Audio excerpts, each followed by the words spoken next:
শুভ সকাল বন্ধুরা, একটি সুন্দর সকাল আর তোমাদেরকে সাথে নিয়ে আমার আজকের ভ্লগটা আমি শুরু করছি। তোমরা দেখতে থাকো আর আমার পাশে থেকো। আজ থেকে রিজুর গরমের ছুটি শেষ হলো, আজ থেকে শুরু হবে স্কুল। তাই আমি সকাল সকাল ঘুম থেকে উঠে পড়েছি। এখন ওর জন্য রান্না করতে হবে, টিফিন বানাতে হবে, তাই একটু তাড়াতাড়ি ওঠা। 1 মাস প্রায় ছুটি ছিল, আমি এতদিন একটু দেরি করেই ঘুম থেকে উঠেছি, কিন্তু আজ থেকে আবার সেই ভোরবেলায় উঠতে হবে আমাকে। আর ভোরবেলাতে উঠতে কিন্তু আমার খুব একটা খারাপ লাগে না, বরং ঘুম থেকে দেরি করে উঠলেই আমার সমস্যা হয়। কারণ ঘুম থেকে উঠেই যদি আমি দেখি চারপাশে রোদে ভরে গেছে আর সেই আলোটা এসে চোখে লাগে জানালা খোলার পর বা দরজা খোলার পর, তাহলে না আমার মাথা ব্যথা শুরু করে, শরীর খারাপ হয়। তাই সবসময় চেষ্টা করি ঘুম থেকে তাড়াতাড়ি ওঠার। যদি শরীর খুব খারাপ থাকে, ক্লান্ত থাকে, তবে তো একটু দেরি হয়, তবুও 7:30টার পরে আমি উঠি না, তার আগেই উঠে যাই। মনে হয় রাতে বৃষ্টি হয়েছে, তবে খুব জোরদার হয়নি, দেখেই বোঝা যাচ্ছে। সামনের বাড়ির ওই চালের ওপর যে জলটা দেখলাম, সেটা দেখেই বুঝতে পারছি যে বৃষ্টি হয়েছে, কিন্তু ঘরের থেকে বোঝা যায়নি, বৃষ্টির শব্দ পাইনি। অনেকক্ষণ এখানে দাঁড়ালাম, মনটা একটু শান্ত হলো। এবার আমি চলে যাব রান্নাঘরে। তার আগে সব দিকে দরজা জানালা সব খুলে দিয়ে তারপর আমি রান্নাঘরে যাব। চলে এলাম রান্নাঘরে এসে একদিকে ডাল বসিয়েছি, একদিকে ভাত বসিয়েছি, আর মাঝখানে কড়াই যেটা ঢেকে রেখেছি সেখানে বসিয়েছি আলু সেদ্ধ করতে। আলুগুলো ছোট ছোট টুকরো করে কেটে দিয়েছি যাতে করে তাড়াতাড়ি সেদ্ধ হয়ে যায়। আমি করব আজ আলুর পরোটা, রিজুর টিফিনে দেওয়ার জন্য করব। এই যে দেখো, সেদ্ধ আলুগুলো ভালো করে মেখে নিয়ে আমি একটু পুর বানিয়ে নিচ্ছি। সেটার মধ্যে কিন্তু আমি জিরে গুঁড়ো, ধনে গুঁড়ো আর পেঁয়াজ দিয়েছি, নুন দিয়েছি, আর কিছু দেইনি। আলু সেদ্ধটা আমি ভালো করে কড়াইতে নেড়ে চেড়ে একটু ভাজা ভাজা করে নিচ্ছি। আর আটাটা মেখে রেখেছি, দেখেইছো। আমি কিন্তু ময়দা দিয়ে পরোটা বানাই না, সবসময় আটা দিয়েই বানাই। যতটা পারি ময়দা রিজুকে কম দেওয়ার চেষ্টা করি, আর আমরাও কম খাই। বাইরে গেলে তো ময়দার জিনিস দু এক সময় খাওয়াই হয়, আর বাড়িতেও যদি ম্যাগি বানাই বা চাউমিন বানাই তাহলে তো ময়দার জিনিস খাওয়াই হয়, তাই না? যেমন পাস্তা, সেগুলো তো ময়দা দিয়েই তৈরি। তাই বাড়িতে যখন আমি পরোটা, লুচি এগুলো করি, এগুলো আটা দিয়েই করি, ময়দা আর দিই না। দেখো, তোমাদের সাথে কথা বলতে বলতে আমার পরোটা বানানো কিন্তু হয়ে গেছে। আর এই দিকে দেখো, এই বাটিতে আমি সস দিয়েছি, সস দিয়েই খাবে, কোনো এক্সট্রা করে আমি তরকারি ওকে আর দেইনি, আর করে দিতে পারিনি। এত সকালে না সব কিছু রান্না করা সম্ভব হয় না এত তাড়াতাড়ি, তাই না? আর এই যে দেখো, প্লেটে ভাত দিয়ে দিয়েছি, তার সাথে ডাল দিয়েছি আর দিয়েছি লেবু। সকালবেলা ও ডাল আর ভাত খেয়েই যায়, সেদ্ধ ভাত ও খেতে চায় না সকালে। আর সেদ্ধ ভাত খেলে তো শুকনো শুকনো হয়ে যায়, আর শুকনো করেও ও খেতে পারে না, তাই ও ডাল দিয়েই খায়, সবসময়ই তাই খায়। আর ভাজা এত সকালে আমি কিছুই করে দেই না ওকে, ডাল, ভাত, লেবু বা ডাল দিয়ে বাটার দিয়ে এসব দিয়েই খায়। দেখো, ওর স্নান, খাওয়া দাওয়া সবই কমপ্লিট হয়ে গেছে, ও এখন স্কুলের উদ্দেশ্যে বেরিয়ে যাচ্ছে। আর গাড়ি চলে এসেছে, কিছুক্ষণ আগেই এলো, আমাকে ফোন করেছিল, তারপর ওকে নামতে বললাম। কারণ নিচে নেমে যদি দাঁড়িয়ে থাকে না, তাহলে খুব মশা কামড়াতে থাকে, প্রচণ্ড মশা, বড় বড় মশা, ড্রেনের মশাগুলো, তাই আর নিচে দাঁড়াতে দেই না। আর কি রোদ উঠে গেছে দেখেছো, এখন কিন্তু বাজে 7:40, তাতেই এত রোদ। জানি না আজ দুপুরে কি হবে। আর এত গরম পড়েছে, বৃষ্টি তো হচ্ছেই না, হয় না বললেই চলে। দু এক সময় হয়তো রাতে বা বিকেলে একটু বৃষ্টি হচ্ছে, কিন্তু সেই বৃষ্টি কোনো কাজে লাগছে না। যা গরম পড়েছে, ওয়েদারটা যে একটু আরামদায়ক হবে ওই অল্প বৃষ্টিতে, আর সেটা হবার নয়। তো এবার আমি চলে এলাম রান্নাঘরে। আমরা কিন্তু চা খাইনি, সকাল থেকে উঠে ওকেই রেডি করিয়ে দিলাম। এখন আমরা খাবো চা। আর দেখো, এই যে চা হয়ে গেছে, রিজুর বাবাকে জল, চা আর মুড়ি একসাথেই দিয়ে দিলাম। আর আমার চাটা আমি রান্নাঘরেই রেখেছি এখন, কারণ রান্না বসাতে হবে, আবার দুপুরের জন্য ভাত করতে হবে। সকালে তো অল্প ভাত করি শুধু রিজুর জন্য, কারণ আমাদের ঘরে এত গরম। আমি যদি ওই 5টার সময় বা 5:30, 6টায় যদি ভাত করি না, সেই ভাত আর দুপুর পর্যন্ত থাকে না, ঘেমে যায় ভাতটা, তখন আর খেতে ভালো লাগে না। তাই আমি দুবার করে ভাত করি। আর দেখো, আমার ভাত হয়ে গেছে, এখন কিন্তু অনেকটাই বেলা হয়ে গেছে, প্রায় 9:45 মতন বাজে। রিজুর বাবাকে আমি খেতে দিয়েছি। সকালে এরকম অল্প ভাত আর সেদ্ধ খাই, বেশি করে সবজি সেদ্ধ, আর ওই মাছের ঝোলও দিয়েছি। মাছের ঝোলটা দেখো একদম তেল কম দিয়ে আমি বানিয়েছি। খেতে খুব একটা খারাপ হয় না, কিন্তু দেখতেই বেশি খারাপ হয় কম তেলের রান্না, কিন্তু কিছু করার নেই, সুস্থ থাকতে গেলে কম তেল খেতেই হবে, তাই না? দেখো আমি লাউ শাক কেটে নিয়েছি। এটা আমি কালো জিরে ফোড়ন দিয়ে, অল্প তেল দিয়ে কালো জিরে ফোড়ন দিয়ে আর কাঁচা লঙ্কা চিড়ে রান্না করব, নুন হলুদ দিয়ে, আর কিছু মশলা এতে দেবো না। দেখো রান্নাটা আমার প্রায় হয়েই এসেছে। এটাতে আমি ধনেপাতা দিব, ধনেপাতা দিয়ে নামিয়ে নেব। এইভাবে করলে না, তার মধ্যে একটু ধনেপাতা দিয়ে দিলে খেতে কিন্তু বেশ ভালো লাগে। বন্ধুরা, আজ আমি আর কিছু রান্না করব না, কারণ আজ আমরা যাব আমার মামার বাড়িতে। আমার মামাতো ভাইয়ের বিয়ে, আজ হলো বৌভাত। তো বিয়েতে যেতে পারিনি, বৌভাতে অ্যাটেন্ড করতেই হবে, তাই সেখানে যাওয়ার জন্য প্রস্তুতি নিতে হবে। কারণ যাওয়ার কথা ছিল না, ভেবেছিলাম যাব না, কিন্তু সেখানে না গেলে খুবই খারাপ হবে। বড় মামা বড় মামি এত করে বলেছে যেতে, আর আমার দাদাও বলেছে বারবার করে যেতে, তো সেখানে যেতেই হবে। তাই আমি স্নান করে তাড়াতাড়ি করে পুজোর ঘরে চলে এসেছি। এখন আমি যাব গিফট আনতে, গিফটও আনা হয়নি কিছু। এখন আমি এই কাজগুলো করব, তোমাদের সঙ্গে দেখা করছি বিকেলে।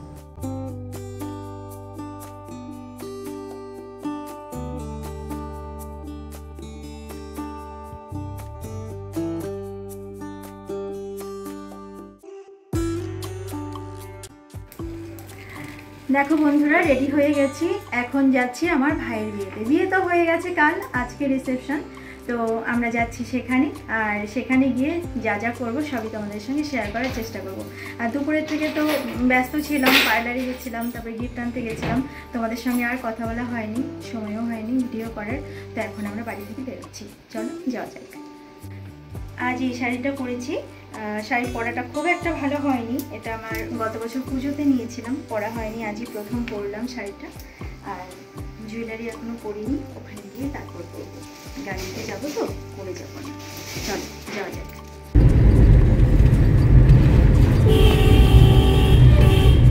আমরা কিন্তু বেরিয়ে গেছি, গাড়িতে উঠে অনেকটা দূরে চলে এসেছি। আমাদের শহরের বাইরে আসিনি, তবে শহর ছাড়িয়ে, মেন শহর ছাড়িয়ে,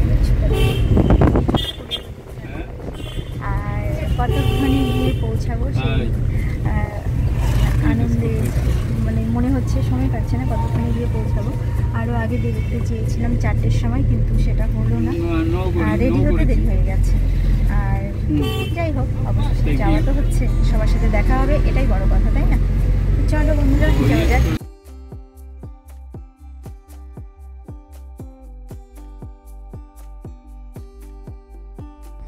বন্ধুরা, এই যে সামনে বিল্ডিংটা দেখছো, এটা কিন্তু রিজোর্ট স্কুল। এর আগেও অনেকবার এই স্কুলে এসেছি, কোনো না কোনো কাজে বা কোনো অনুষ্ঠানে, তো তখনও তোমাদেরকে দেখিয়েছি, আরেকবার বাইরে থেকে দেখিয়ে দিলাম। গাড়ির এই কাজটা মনে হয় মোছা হয়েছে, ধুলো পড়েছিল, তার উপরে পড়েছিল হয়তো বৃষ্টির জল, সেটা মুছে দিয়েছে। আর বাইরের দিকটা ঘোলা ঘোলা, ভালো করে দেখাতেও পারলাম না তোমাদেরকে।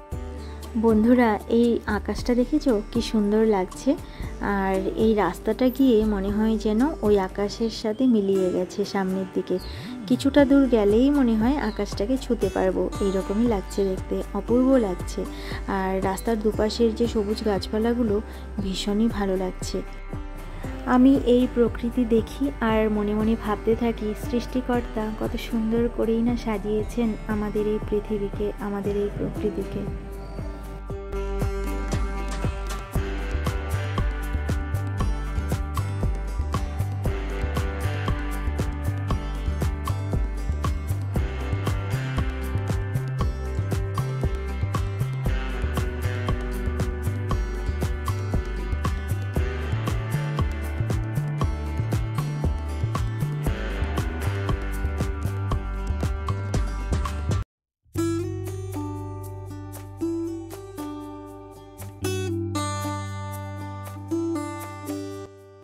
বন্ধুরা, আমরা কিন্তু প্রথমে যাব আমাদের বাড়ি, মানে আমার বাবার বাড়ি। সেখান থেকে আমার ভাস্তাকে নেব, নিয়ে তারপর মামা বাড়ি যাব। যেহেতু আমার মামা বাড়ি যেতে গেলে, আমাদের এখান থেকে যেতে গেলে আমার বাবার বাড়ির ওই দিক দিয়েও যাওয়া যায়, আবার ফালাকাটা হয়েও যাওয়া যায়। ফালাকাটা হয়ে গেলে একটু ঘুরপথে যেতে হবে, আর আমাদের বাড়ির ওই দিক দিয়ে গেলে একটু তাড়াতাড়ি যাওয়া যাবে। তাই আমরা বাড়ির ওই দিক দিয়েই যাব, আর আমার ভাস্তাকেও নিয়ে যেতে হবে। আর সবচেয়ে আনন্দের কথা, আমি বাবার বাড়িতে তো একটু যেতে পারবো, বাবার বাড়ির মাটিটা তো একটু ছুঁতে পারবো, এটাই আমার কাছে সবচেয়ে আনন্দের।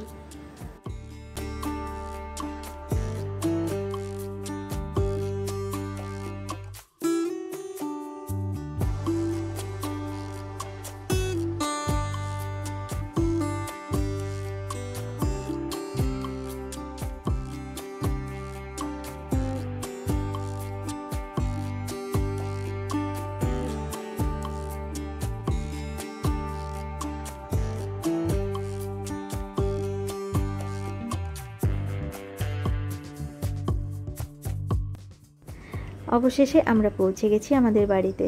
আর বাড়ি এসে দেখি দাদা এসেছে মামাবাড়ি থেকে। মামাবাড়িতে ও সকালে গেছিলো, আবার এখন এসেছে, আবার যাবে আমাদের সাথেই। তো কোল্ড ড্রিঙ্কস ও বের করে দিল ফ্রিজ থেকে। আর আমি রিজু আর রিজুর বাবার জন্য গ্লাসের মধ্যে দিতে বললাম, আমি খাবো না। আর এই যে দেখো, এবার এই ঘরে যাচ্ছি, এই ঘরে রিজু আছে, ওকে দেবো আর ওর বাবাকে দেবো।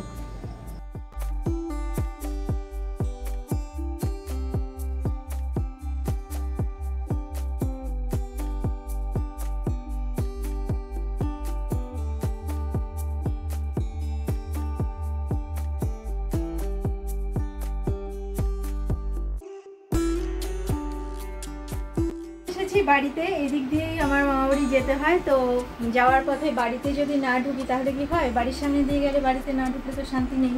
তার মধ্যে আমার ভাস্তা যাবে, দাদা যাবে, আর দাদা বাইকে যাবে, আমার ভাস্তা আমাদের সঙ্গে যাবে গাড়িতে।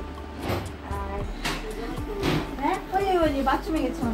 আর এই যে দাঁড়ান ভিডিও, এই যে এটা আমার মাসি। মাসি বলতে এটা আমার বৌমনির মা, আমি মামিমা বলি না, মাসি বলি। আসছে রবিবারে না, রবিবারে এসেছে এখানে, তো মাসি একা একা হয়ে গেছে, মা ওরা তো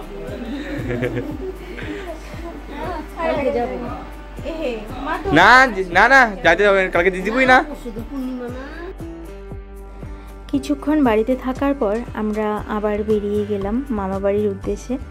আর এই যে চেনা রাস্তা, এখানকার এক একটা গাছ, এক একটা পাথর সবই মনে হয় আমি চিনি। আসলে নিজের বাবার বাড়ির জায়গাটা মনে হয় দেখলে এই রকমই লাগে, যে এখানকার কণায় কণায় আমি জানি, আমার সব চেনা, তাই না? তো চলো এবার মামাবাড়ির ওই দিকে যাওয়া যাক। আর গ্রামের পরিবেশ কি বলবো, সত্যি কত স্নিগ্ধ, কত শান্ত। হয়তো সবার ভালো লাগে না, কিন্তু আমার জন্ম গ্রামে, আমি এই গ্রামেরই মেয়ে, তাই আমার কাছে গ্রামটাই যেন বেশি ভালো লাগে।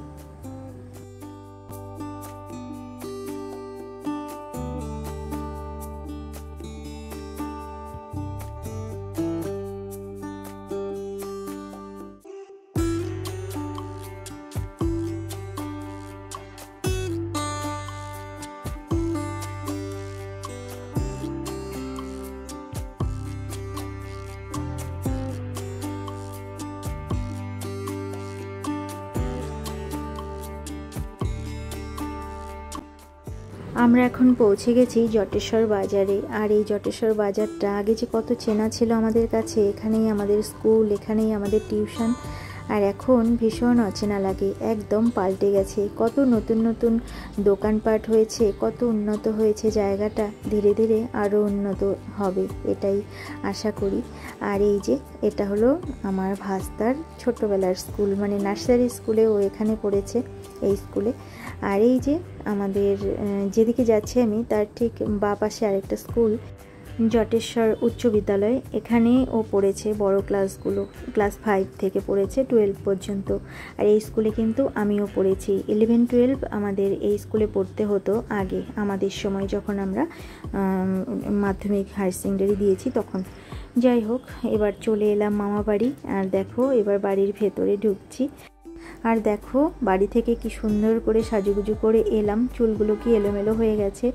আর নতুন রাস্তা বানাচ্ছে মামাদের এই দিকে, সেই রাস্তার যে ধুলোগুলো সব একদম গাড়ির ভেতরে ঢুকে গেছিলো, পুরো চোখ মুখ মাথা চুল সব ধুলো ধুলো হয়ে গেছে। যাই হোক, এখানে দিদা বসে আছে, দিদার সাথে আমি গল্প করছিলাম, বারান্দায় মাসি মা সবাই বসে আছে। আর রিজুর বাবা এখানে আমার ছোটো মামার সঙ্গে গল্প করছে। আর নতুন বউকে সাজানো হচ্ছে নতুন বউয়ের ঘরে, সেই ঘরে আমি এখনও যাইনি। আর এই যে এখন নতুন বউকে নিয়ে এসেছে, মানে আমার ভাইয়ের বউকে নিয়ে এসেছে, যেখানে ওকে বসানো হবে সেখানে। তো এখনও তেমন লোকজন আসেনি, অল্প অল্প করে লোকজন আসতে শুরু করেছে। বন্ধুরা, ভেবেছিলাম মামাবাড়ি এসে সবার ভিডিও করব, সবার সাথে তোমাদের পরিচয় করিয়ে দেব, আমার মামা মাসি ভাই বোন, কিন্তু সেটা হলো না। কারণ এখানে এসে সবার সাথে এত গল্প করতে ব্যস্ত হয়ে গেছিলাম, সব চেনা মানুষজন। আর ছোটোবেলায় মামাবাড়িতে খুব আসতাম, তাদেরকে চিনতাম, প্রত্যেকটা বাড়িতে যেতাম, গ্রামে যেমন হয় আর কি, পাড়ায় পাড়ায় খেলতে বেরোতাম। তো কখন কোন বাড়ি চলে যেতাম, অনেক দূর দূর বাড়িগুলোতে খেলতে চলে যেতাম আমরা ভাই বোনরা মিলে। কারণ এখানে আমার মামা বাড়ি, এখানেই আমার মেজো পিসির বাড়ি। তো সেই পিসির বাড়িতে দিদিদের সাথেও ঘুরতাম। তো সব লোকজন এত চেনা। আর সেই আমার বিয়ের আগে সবাইকে আমি দেখেছি, আমার বিয়ের পরে তাদের সাথে আমার আর দেখা হয়নি। কারণ মামা বাড়ি আসি, পিসি বাড়ি আসি, পাড়ার সব লোকজনের সঙ্গে তো আর দেখা হয় না। এমনও ব্যাপার হয়েছে যে আমার কোনো মামা মাসিরা আমাকে চিনতেই পারেনি। তাহলে কত বছর পরে আমাকে দেখেছে তারা, ভাবতে পারো। আমার বিয়ে হয়েছে কত বছর, তো বিয়ের সময় হয়তো কেউ কেউ দেখেছে, তারপরে আর আমাকে দেখেইনি, তাই চিনতেও পারছে না। কারণ মানুষের তো পরিবর্তন হয়, তাই না? চেহারার পরিবর্তন হবেই বয়সের সাথে সাথে, তাই আমাকে চিনতেও পারছে না। আমার কোনো মাসির ছেলে মেয়েরা তারা আমার বিয়েতে গেছিলো, তারপরে আর তাদের সঙ্গে আমার দেখাই হয়নি, এরকমও হয়েছে। তারা আমাকে চিনতেই পারছে না, আমিও তাদের চিনতে পারছি না, বড় হয়ে গেছে তারা সবাই। তো যাই হোক, সবার সাথে গল্প করতে করতে আর ভিডিও করার কথা আমার মাথায়ই ছিল না। কারণ বিয়ের পরে মামাবাড়িতে আমি কোনো অনুষ্ঠানে আসিনি, এই এলাম ভাইয়ের বিয়েতে। আর এমনিতে তো আসি বছরে একবার দুবার। বন্ধুরা, এখন কিন্তু অনেক রাত হয়ে গেছে আর আমরা এখন ফিরে যাচ্ছি, তোমরা দেখেই বুঝতে পারছো। মামাবাড়িতে গিয়ে কত আনন্দ করলাম, সবার সাথে দেখা হলো, মাসি মামা, তারপর দাদু দিদা, আমাদের সব মাস্তুতো ভাই বোন সবার সাথেই দেখা হয়েছে। মোটামুটি দু একজন বাদ দিয়ে সবার সাথেই দেখা হয়েছে। তো গল্প করতে করতে আর কোনো ভিডিও আমি করতে পারিনি, কারণ সেই ছোট ছোট মুহূর্তগুলোকে যদি ক্যামেরাবন্দি করতে যাই তাহলে তাদের সাথে গল্পে বিঘ্ন ঘটে, তাই আমি কোনো ভিডিও শ্যুট করতে পারিনি। বন্ধুরা, আজকের মতো আমি এখানেই বিদায় নিচ্ছি। আবার অন্য কোনো দিন অন্য কোনো নতুন ব্লগ নিয়ে তোমাদের সামনে হাজির হয়ে যাব। ততক্ষণের জন্য তোমরা ভালো থেকো, সুস্থ থেকো আর হাসি খুশি থেকো। আমার এই ব্লগটা যদি তোমাদের ভালো লেগে থাকে তাহলে একটা লাইক করে দিও। আজকের মতো এখানেই আসছি, ভালো থেকো তোমরা সবাই।